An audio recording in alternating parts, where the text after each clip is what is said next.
It's growing. Yeah. Inside of my mouth. Yeah. You know what I'm talking about. Oh my God.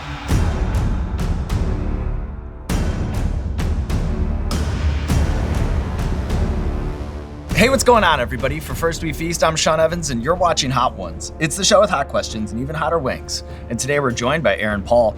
He's a 3-time Emmy Award-winning actor you know for his iconic performance as Jesse Pinkman in Breaking Bad. Check out Dos Hombres for all your smooth and smoky mezcal cocktails this summer. And the only fine foods. On that note, thanks for bringing the caviar today, Aaron, and welcome to the show. Oh my God, thank you so much. It's a dream to be here. Well, I hope it doesn't turn into a nightmare. How are you around spicy food before we get started? You know, I'm a big spicy food fan. I don't know if I'm this big of a fan, but I love spicy foods, yeah. Well, we'll find out. Are you ready to get started? I feel like I'm gonna shit my pants already. Is that a bad thing? Is that a bad sign?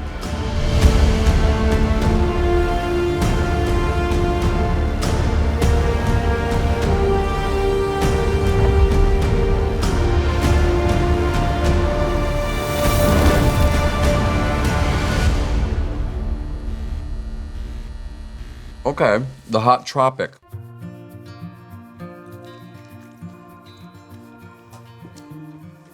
Oh, it's great. Yeah.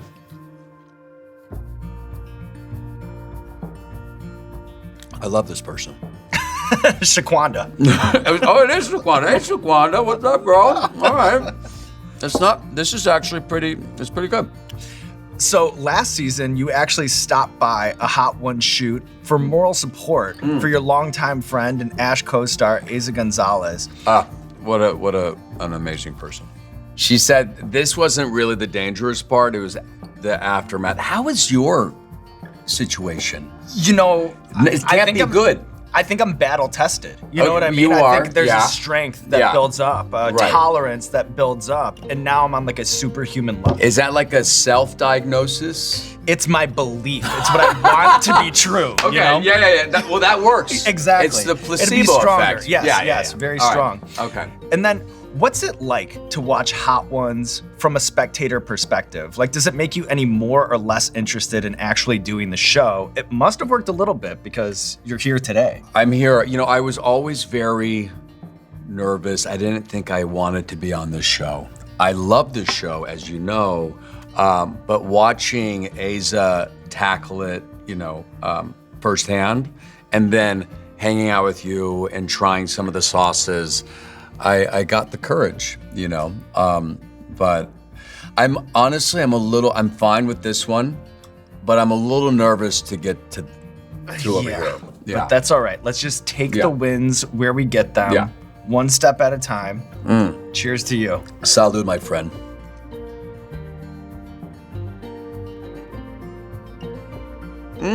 That's nice. Okay, it's sneaking in. There's a smokiness to it that kind of comes through. Yeah, it's not that bad. I would have this on a daily basis for sure. Well, you can. You're going to take the sauces Can I take home with this? you. Of course, the whole lineup. Thank you. It's the least we can do, Aaron. That's really good. That's really good. Look at you, Seed Ranch. Just winging it, crushing it. Good job. That's great. So your coming to Hollywood story is the classic dreamer's tale. You know, this theater kid from Idaho packing up his Toyota Corolla and then making the trip over to LA. Yeah.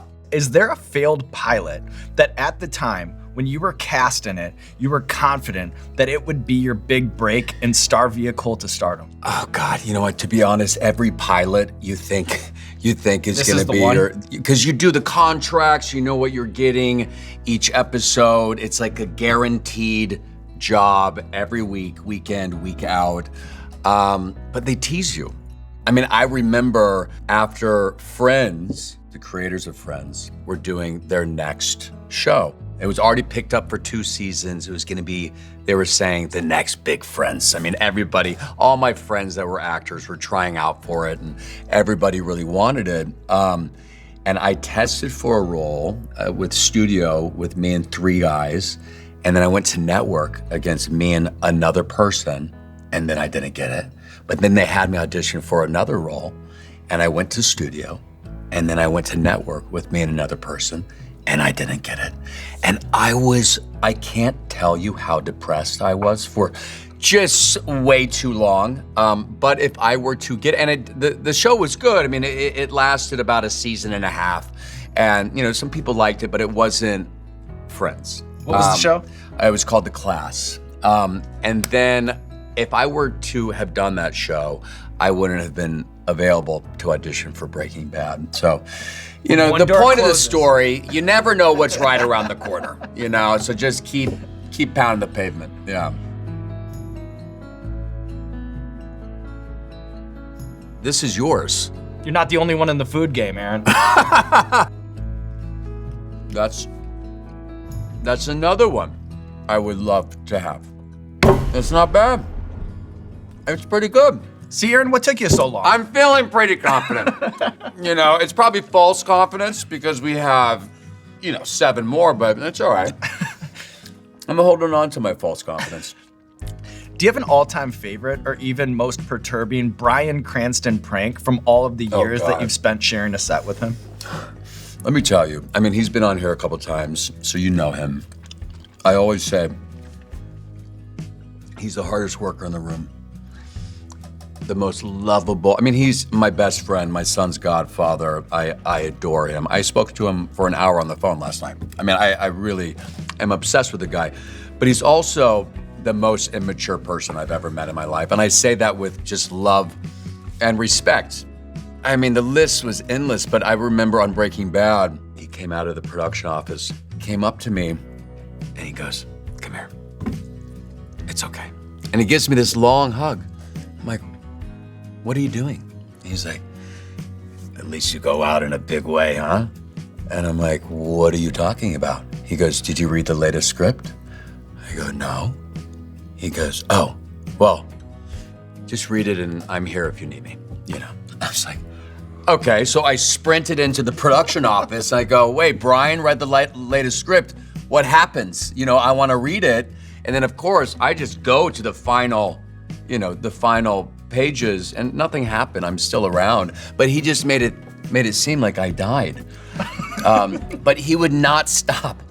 He would not stop, and he would get everybody in on it. Like the costume designers said, "Hey, look, we got to do your measurements for, the casket, and so if you could stay after work, that would be great." I'm like, "What are you talking about?" But this is all him. But yeah, but I made it. I made it.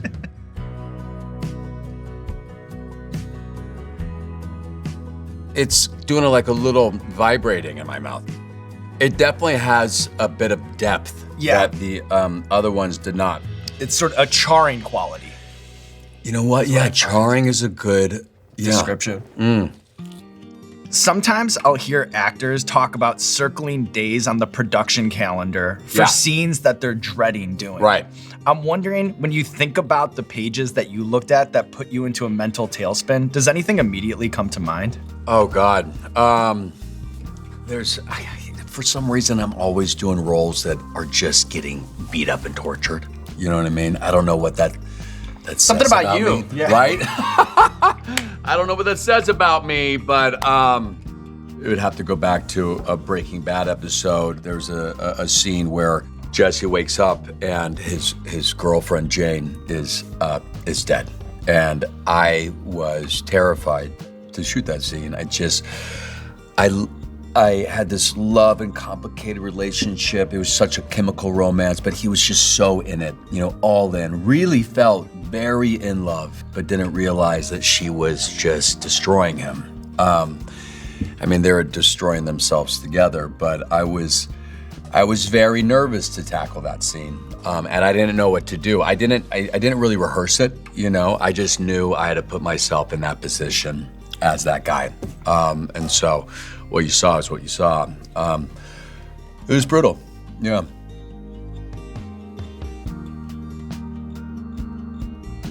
Should we bust out the caviar?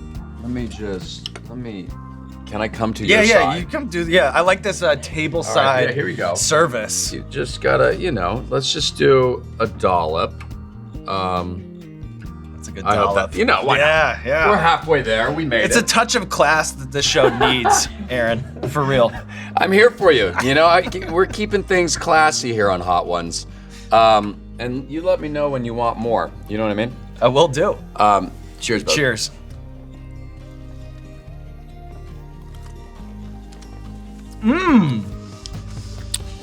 It works. It works. You saw it here, folks. It works. So I understand that there are very few visual effects used for the car stunt scenes in Need for Speed. I'm wondering, did you have a most harrowing moment behind the wheel shooting an action sequence for that film? Oh, man. There was this one scene that I was practicing, rehearsing for from day one. And we didn't shoot the scene until midway through the shoot. And the scene is something very traumatic happens. One of his best friends, his car flips over a bridge, and it's very clear that this guy is either instantly dead or he's in danger. And so I have to flip around in my car. He wants to do this in one shot. And the shot is flying towards the camera, doing a skid up to the camera, and then I have to open up the door and then run to my friend. And Scotty goes, "Don't worry about it. I'm gonna act as the camera operator, and if you hit me, doesn't matter." It's like, got it, okay. Yeah, so if I hit you, it doesn't matter. Okay, so the first take out of the gates, I come up so short, it's embarrassing. He goes, "I'm being serious. If you hit me, don't worry about it." And then the second take, I come this far from the guy, and that's what you see in the movie. But there's I nailed it. A lot of pressure there,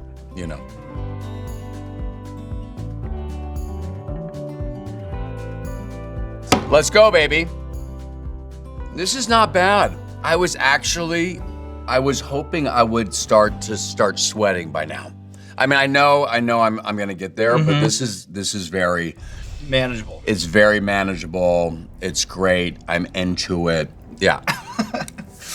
So listening to a lot of your old interviews, a through line that comes through pretty consistently is your proclivity towards what you describe as gritty indie drama. Outside of your own films, what are the gritty indie dramas that left the biggest impact on you? Maybe this is picking up on me. Maybe. Actually, you know what? It's that's what happens. You start talking.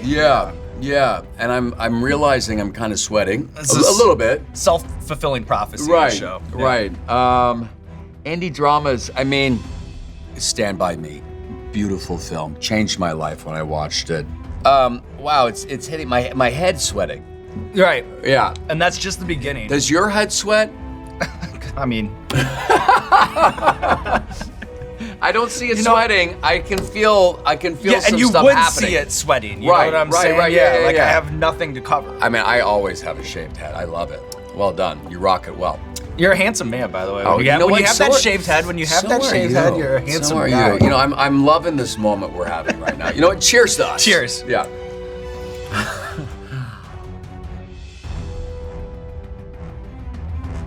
It's amazing the effect that this one is having on me. It actually makes me feel like I'm on drugs. You're reaching that point in the gauntlet. It is an interesting thing. Is that like you get some lightheadedness? Yeah. There's something happening. A little even feeling of euphoria you might have. Right. Yeah. I am tripping out right now. Weightlessness. I'm right with you. Just same wavelength. Yeah. Being such a fan of yours. Oh. This doesn't feel like reality right now. But this is insane. Yeah. I've never experienced anything quite like this. Wow. Apricot. Oh, and they did the apricot. Hot. Yep. Genius. I think I'm gonna start shaking. Let it shake, baby. Wow, Let it shake. Wow. That's great. I love it. I actually really, really love that one.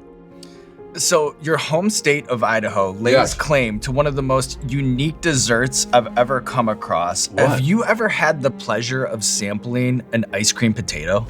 Yeah. I don't know why I'm telling you this, but one of my first jobs to save up money to move to LA, I had to dress up as a mascot. terrible job.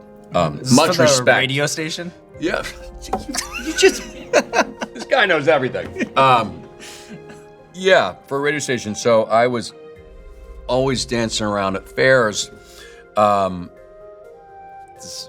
Being a mascot, either a giant frog or a tookie bird, where kids would just slam the back of my head and run away. It was awesome. But it was directly next to the potato ice cream stand. That's all I got. That's. It's not that great of a story, let's be honest. Should I put some caviar on the bomb? Let's do, yeah. Right? Let's do some caviar. Cheers to us. To us. Yeah.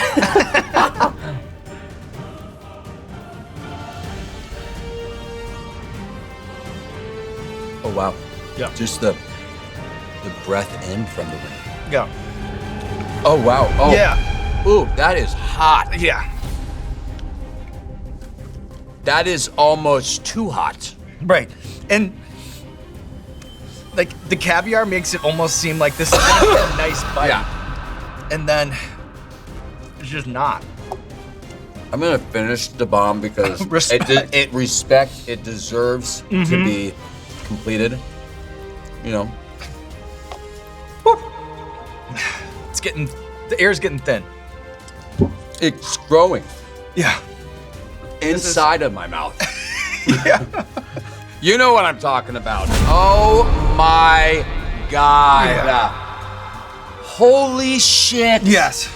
I've actually never, I'm sweating in a good way. I've never, I have to be honest, much respect to the bomb. I've never had something so hot inside of my mouth. No, I know. So, how would you distill the experience of being a contestant on The Price is Right? Because when I watch your 2000 appearance, which has millions of views on YouTube, it seems like such an emotional roller coaster, The excitement of accurately ballparking an elegant flat top desk. And then you're on the show, right? Yeah. And then you get to the showcase and then you overbid by just a few $100. How dare you bring that up? You know, is that something that gives you sleepless nights afterwards, or was it just cool to be on the show? It was great to be on. I was struggling. I needed money, and it was You could have used that sports car. I could have used that car, right? And I was so depressed when I bid $132 over. And then my buddy actually stayed. They did 2 tapings that day, and he won the Showcase Showdown. He won a trip to Fiji, New Orleans, and London. I went to New Orleans with him, so it was fine. With the power of the bomb coursing through your veins, tell me. I'm wondering if you can make a bid as close to the MSRP actual price of this 2024 Chevy Camaro without going over. Oh, without going over, 2024? $34,695. $30,000. Oh, I'm an idiot! I'm an idiot! Wow! It's irresponsible of all of you not to buy one.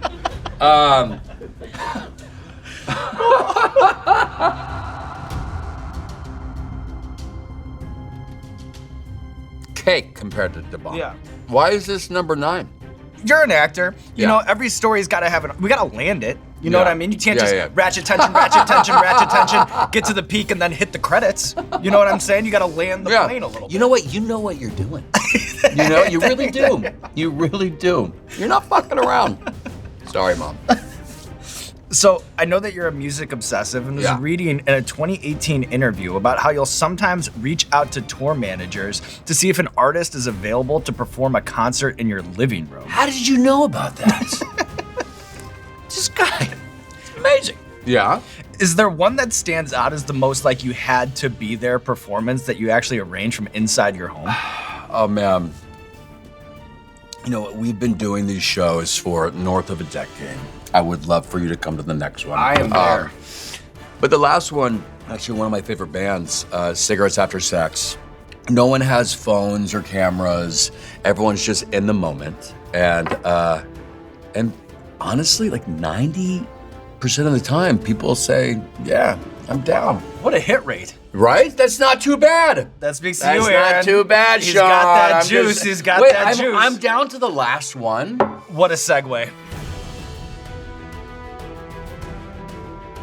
Let's match the dab, caviar on top of the dab, and then another dab. Yeah, let's do that. Oh! I'm very excited about this. I'm very proud to. Oh my God. That's good. That's good. Is that That's good? Stop. That's enough. Cheers. Cheers. To you. To you, Aaron. Much love, Sean. Much All right. love.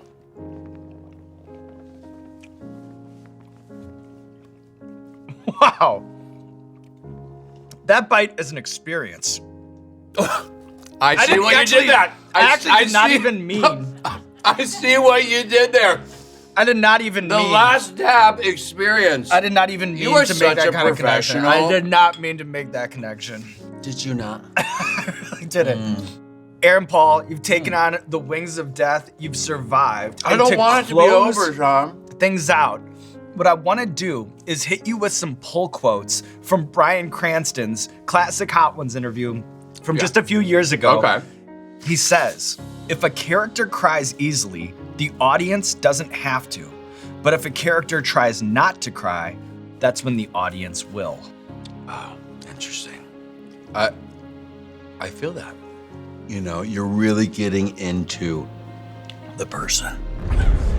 It's hitting me. This is actually, it's creeping up. The descent into madness. It's one of those things that you feel like you've accomplished something victorious, and then your face is on fire. You wave your hands in celebration as you approach the finish line. And then you fall on your face That's and what break happens. your nose. That's what happens.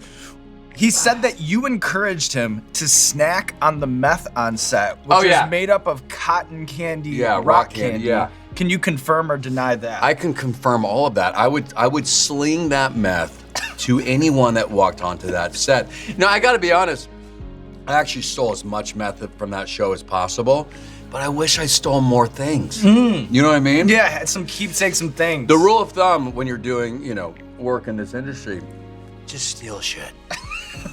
Don't ask, because they will say no. Yeah. Just steal it and they'll get over it. One more for you. He says this: a love of acting is a relationship. It's not a fling. It's committing to something for the rest of your life.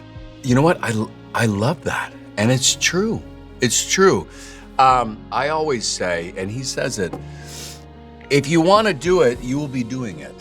If people come up to you and say, hey, I want some advice. It's like a 35-year-old man. I want to be an actor. Well, are you acting? No. Well, then don't do it. What do you, I'm going to throw up. On that Holy note, hell, it's so hot. Aaron But Paul, I'm okay. Taking on the wings of death, living to tell the tale, and now there's nothing left to do but roll out the red carpet for you. This camera, let the people know what you have going on in your life. Be careful around the eyes. Oh, God. What's up, everybody? How's it going? If you're thirsty, drink some Dos Hombres. If you're hungry, eat some of the only caviar. That's all I got to say. Lots of love. Thank you so much for having me. You know what? The entire show, I tried not to stick my fingers in my eyes. And for some reason, when you're here, your instinct is to poke your eyeballs. Going like this, you threw your hands would up, be fine, going but I've been towards the wiping my finish line. fingers. Exactly, you did the math. And I just did the whole thing, and I need a new one. Wow. You know what? Thank you, everybody. It's not too bad. Oh, God. But it's like the concept's great, but your knowledge, like your dedication to really actually dive deep. Oh, thank you. It's great. It's very special. I'm happy for you, truly. Well, I'm happy that we finally got you in the seat. It was long overdue, and we captured you. Oh, it's getting hotter. Holy shit. All right, Hot Ones fans, we promised you a whole year's worth of brand new hot sauce drops to celebrate our 10th anniversary, and our next reveal delivers on both heat and flavor. Say hello to Hot Ones Tropical Amarillo, inspired by iconic Caribbean flavors. This sauce unites juicy mango and pineapple with warm curry spices and vibrant yellow chilies. Sweet Scotch bonnet and citrusy Fatali peppers bring the heat, pushing the Scovilles above medium and warming you like the island sun. It clocks in at a 6 out of 10 on our spice scale, and we know that it'll be partying on your plate all summer long with fish tacos, grilled chicken, and even burrito bowls. That's HotOnes.com, HotOnes.com, HotOnes.com to get your hands on our brand new sauce, Hot Ones Tropical Amarillo.